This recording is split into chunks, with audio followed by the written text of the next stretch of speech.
Hello, everyone. So this week we are examining structure, which obviously is incredibly important for fiction or any narrative effort. And we previously have thought about structure in terms of the common narrative structures that exist in fiction.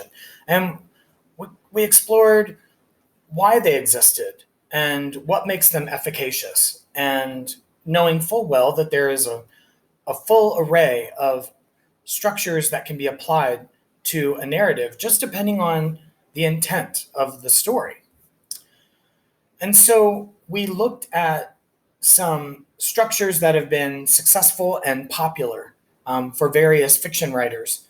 And we considered how we could lay any of those structures onto our own ideas for, for stories.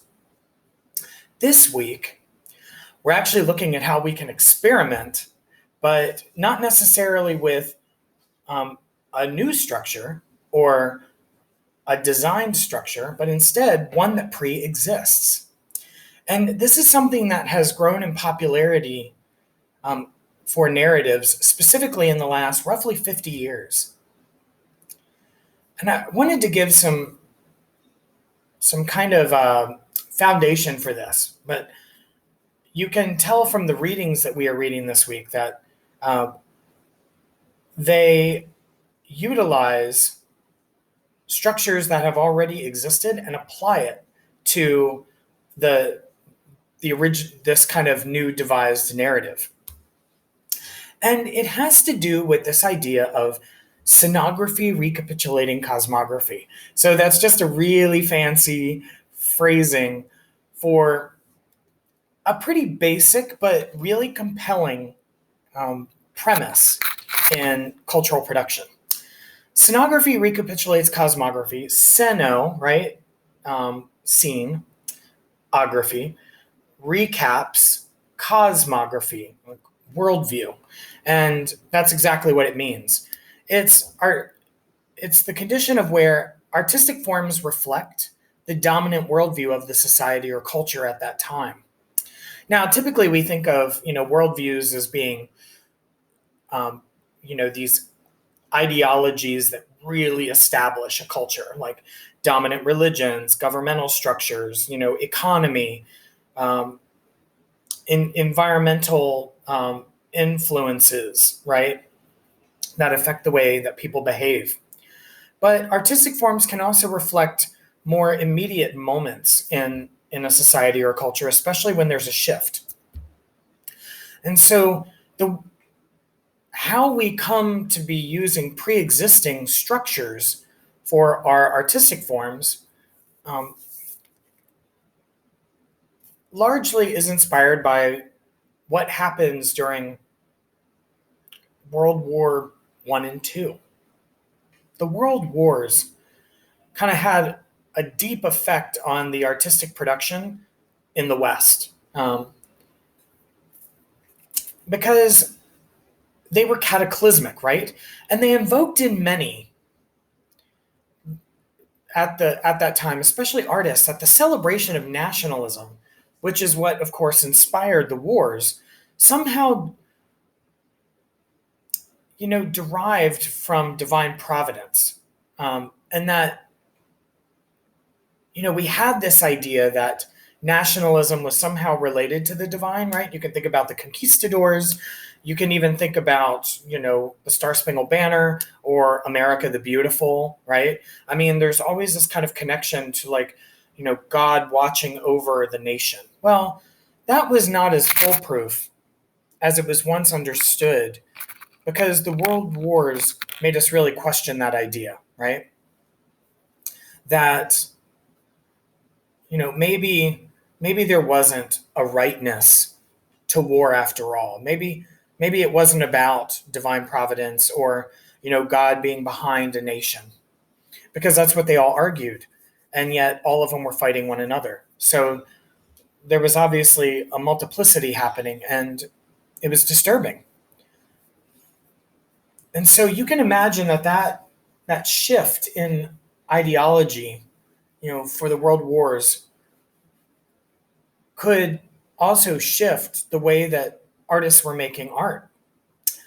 In historical poetics, form has largely been a vehicle for meaning, and a particular rule was created for literature like all arts that suggested the established form was the proper vehicle for beauty or importance, for high art. And, in the established structures, or, the structures that are celebrated, like, the three act narrative, for example, that was considered a proper vehicle for beauty and importance. But of course, after World War I, let's just go there, this relationship becomes questioned in many ways. I mean, there is a tendency towards asserting there is no truth now, that life is not singularly meaningful. There is not one way to pursue beauty and importance anymore, because we can't even rely on that master narrative. And artists kind of had a field day with this idea that, okay, if there is not a master narrative, if there is not an absolute truth to the world, then why would there need to be a master vehicle for the form, for any art? Remember that prior to, this era, most novels, for example, most stories were written in the omniscient third, with this presumable idea that a godlike vantage point was the proper vehicle for telling stories, because the existence of God as the all-inclusive truth-sayer would be something that we would want to emulate in our own cultural production. So hence, stories were written in this point of view. But that, of course, changed, right? And the same can be true for even structures. There were art movements that happened during this era that you might know. Dada, the birth of collage, which was taking things that already existed and throwing them together, very much reflecting this idea about what the world was. Well, if there isn't like this master narrative, this master creator, this master truth sayer, well, then what is life? Maybe it's just a hodgepodge. This suggestion of an ideological premise gave birth to collage. It also gives birth in music to jazz, right? Or even the absurdist films of Andre Breton, right? And Salvador Dali. They're, in all cases, even if these artists felt forlorn by the erasure of this kind of master narrative or master truth, another way that they looked at it was it gave birth to a playfulness in form, because the purpose of things is in question, right? Like, what is the purpose of life? I don't know. Let's play. Maybe none of it means anything, right? I keep throwing my arms up, but very much, that gesture is indicative. And the result was an explosion of experimentation. So why not try many different forms if we no longer believe in a singular pursuit of meaning in the world? And so this leads to artists attempting to play with already established forms as a way to make new meaning with those forms through this idea of defamiliarization. And that is to look at something that we would typically take for granted, that we would expect, and to make us pause at its nature. And by defamiliarizing ourselves with something that so commonly is in existence, we think more critically about it. Bertolt Brecht would call this the Verfremdungs effect, or the alienation effect. But all these words can kind of be used together. The idea being, though, that by placing something in a new context,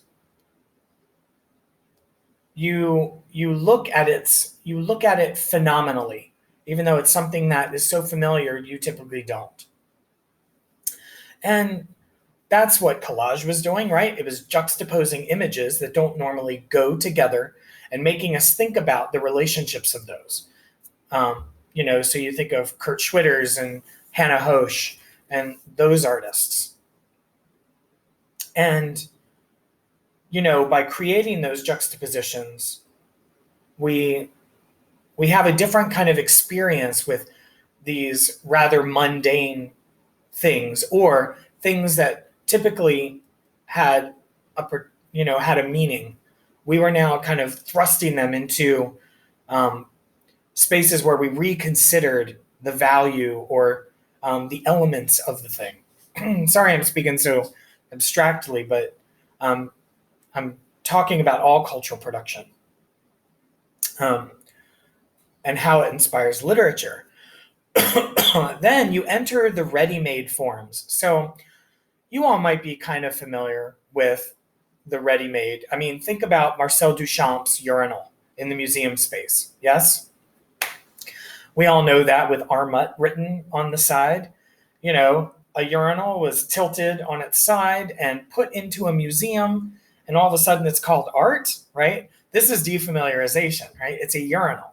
But yet, because it's being placed in a museum space, we are forming a different relationship with it. We're considering it in a different way.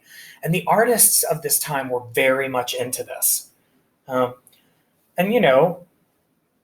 Duchamp, in his odd, seemingly random gesture, immediately has us form a different relationship with the urinal.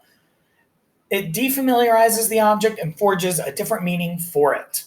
And that is exactly what we're kind of playing with this week. I'm having you read Irby's My Bachelorette Application, right? She is defamiliarizing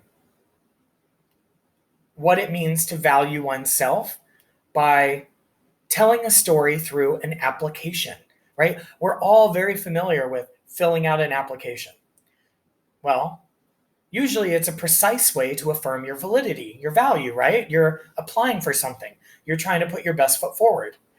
But she is utilizing that pre-existing form as a way to think about who she is in a much more intimate way. Yes? And so that is what defamiliarization is, by utilizing pre-existing forms. It's basically doing what Duchamp was doing with the urinal, only doing it with literature.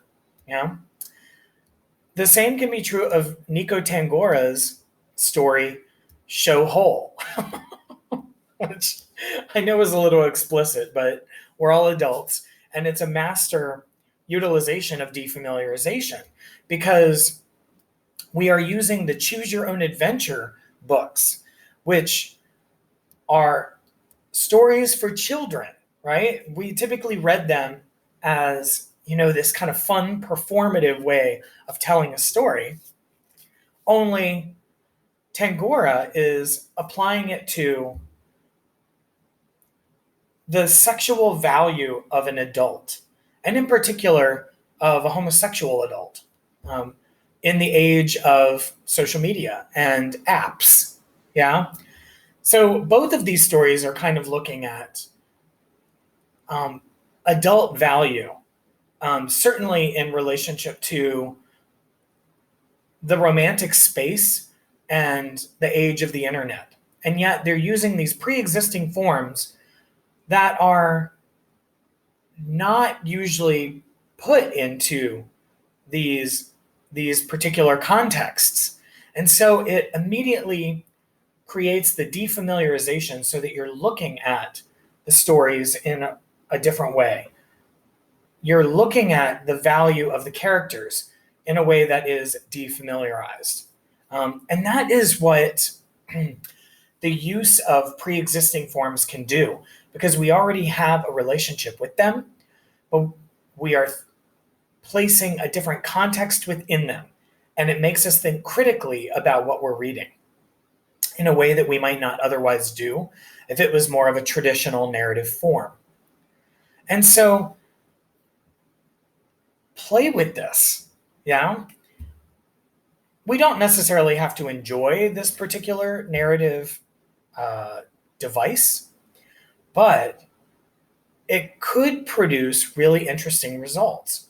And that's why I'm asking you to experiment with it yourself for the exercise, so that you can just try on a pre-existing form to anything that you've been interested in writing about and see what it produces. See what the results are, the way you think about the subject matter, or how you imagine the reader would be thinking about it by you utilizing one of these pre-existing forms.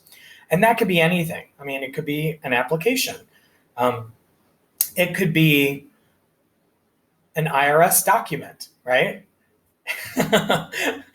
It could be, um, now I got to think about forms, right? But you could be utilizing a screenplay. You could be utilizing an insurance claim, right? You could be playing around. I like to play around with encyclopedias and dictionaries, utilizing those forms as a way to tell a story. It could be an ingredients list, right? So there's so many pre-existing forms that we have in our lives, and they have very set meanings.